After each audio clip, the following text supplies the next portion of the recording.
देखिए green TV YouTube पर भी, बस सब्सक्राइब करें और बेल आइकन दबाएं।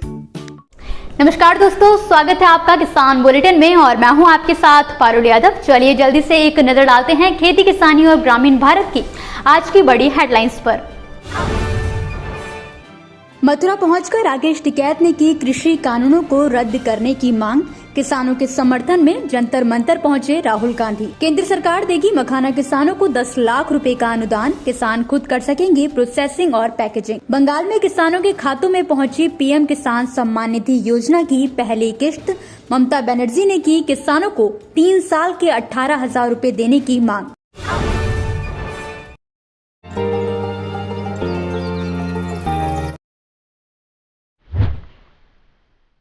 इम्यूनिटी को बढ़ाने के लिए हमें निरंतर प्रयास करते रहना होगा। वहीं हमें जो ऐसी चीजें होती हैं जिनमें मीठा बहुत ज्यादा होता है, जिनमें शुगर की मात्रा ज्यादा होती है, उन चीजों को भी हमें अपने खाने में कम कर लेना चाहिए। पानी भी अच्छी मात्रा में पीना हमारे लिए उतना ही जरूरी होता है। तो दिन में लगभग 7 से 8 ग्लास पानी हमें पीना चाहिए। अगर किसी को डॉक्टर ने मना करा है, कुछ बीमारियों में मना किया जाता है, तब अलग बात कि हमें नींद का अच्छे से ध्यान रखना चाहिए। हमें कोशिश करना चाहिए कि हम समय से सोएं, अच्छे से लगभग 7 से 8 घंटे की नींद लें। हमारी नींद अच्छी हो, उसकी क्वालिटी अच्छी हो, तो सब जगह स्वच्छता होनी बहुत ज्यादा जरूरी है। वो भी हमारी रोग प्रतिरोधक क्षमता को बढ़ाती है।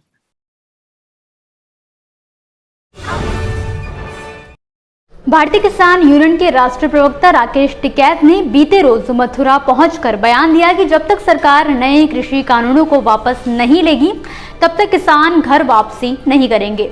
बता दें कि जब राकेश टिकैत लखनऊ जा रहे थे तो इस दौरान बरौली के निकट यमुना एक्सप्रेस वे पर यूनियन के पदाधिकारियों, कार्यकर्ताओं और किसानों ने उनका जोरदार स्वागत किया।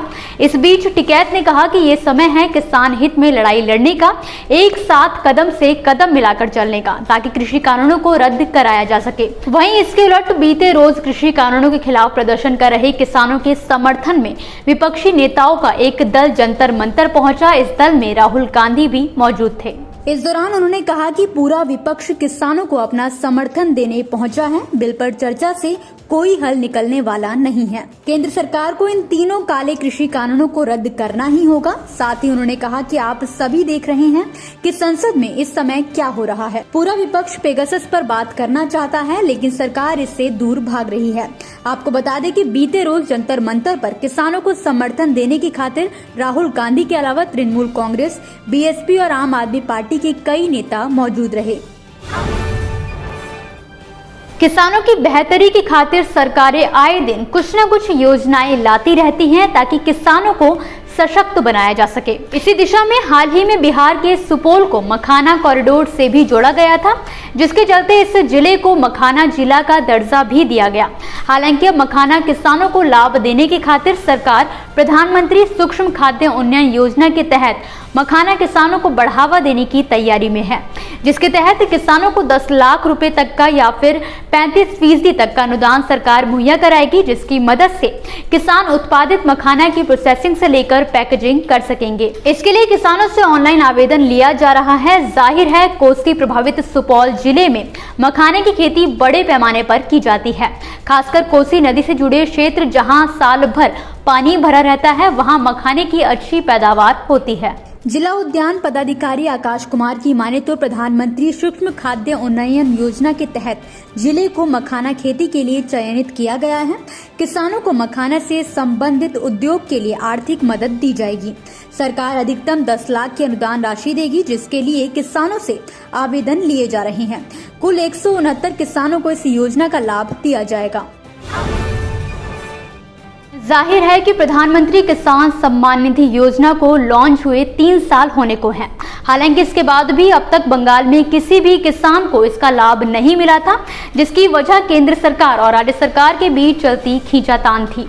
ऐसे में बंगाल में जिस समय विधानसभा चुनाव का दौर जारी था, उस समय भाजपा नेताओं ने इसे मुद्दा बनाया तो सियासी नुकसान के डर से बचने के खातिर राज्य की मुख्यमंत्री ममता बनर्जी ने पत्र लिखकर राज्य में योजना लागू करने पर सहमति जताई थी। हालांकि पीएम मोदी और केंद्रीय गृह मंत्री अमित शाह ने ममता सरकार पर आरोप लगाया था कि सरकार किसानों की सूची केंद्र सरकार को नहीं भेज रही। हाल ही में बंगाल के किसानों को इस योजना का लाभ मिलना शुरू हो गया है, जिसके चलते पीएम किसान सम्मान निधि योजना के तहत पहली किश्त के रूप में 7 लाख से अधिक किसानों को 2-2 हजार रुपए भेजे जा चुके हैं। जिस समय राज्य की मुख्यमंत्री ने सवाल उठाते हुए कहा कि महज 2-2 हजार रुपए ही क्यों भेजे गए, जबकि किसानों को बीते 3 साल की रकम मिलाकर 18,000 रुपए मिलने चाहिए थे। इसके उलट बंगाल के भाजपा प्रदेशाध्यक्ष दिलीप घोष ने कहा कि बहुत सारे असली किसानों का नाम छोड़कर तृणमूल नेताओं एवं कार्यकर्ताओं का नाम भेजा गया है, जिसकी जांच होनी चाहिए।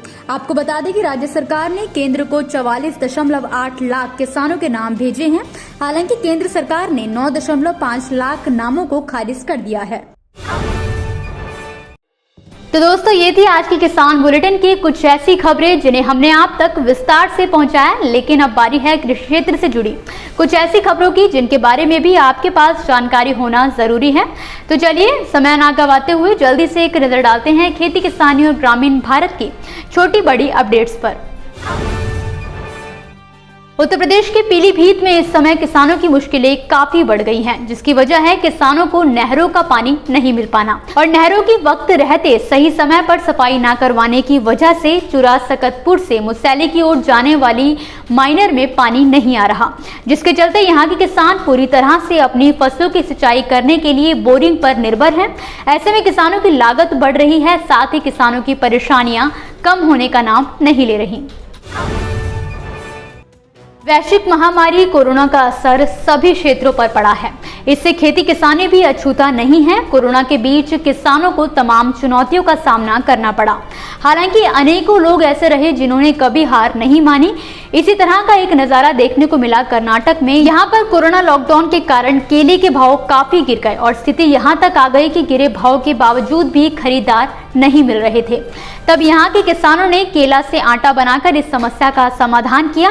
किसानों के इस प्रयास की प्रशंसा प्रधानमंत्री नरेंद्र मोदी अपने मन की बात कार्यक्रम में भी कर चुके हैं।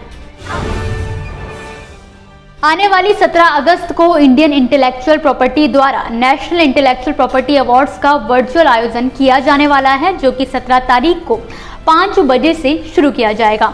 इस दौरान एग्रोकेमिकल के क्षेत्र में विश्व की 5वीं सबसे बड़ी कंपनी यूपीएल को नेशनल इंटेलेक्चुअल प्रॉपर्टी अवार्ड से सम्मानित किया जाएगा, जहां कंपनी को पुरस्कृत राशि के तौर पर 1 लाख रुपए दिए जाएंगे। गौरतलब है कि हर साल विश्व आईपी डे यानी कि वर्ल्ड इंटेलेक्चुअल प्रॉपर्टी डे के तौर पर कंपनी द्वारा एक अवार्ड कार्यक्रम का आयोजन किया जाता है, जिसमें उत्कृष्ट कंपनी को सम्मानित किया जाता है।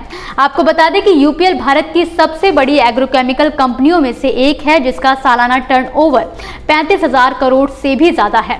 हाल ही में यूपीएल कंपनी के चेयरमैन रजनीकांत श्रॉफ को भारत सरकार ने पद्म भूषण से सम्मानित किया था। तो दोस्तों, आज के किसान बुलेटिन की बड़ी खबरों में फिलहाल के लिए बस इतना ही। आप मुझे दीजिए इजाजत, कल फिर हाजिर होंगे कुछ नई और बड़ी खबरों के साथ। तब तक के लिए आप देखते रहिए ग्रीन टीवी। घर पर रहिए, स्वस्थ रहिए। नमस्कार। देखिए ग्रीन टीवी यूट्यूब पर भी, बस सब्सक्राइब करें और बेल आइकन दबाएं।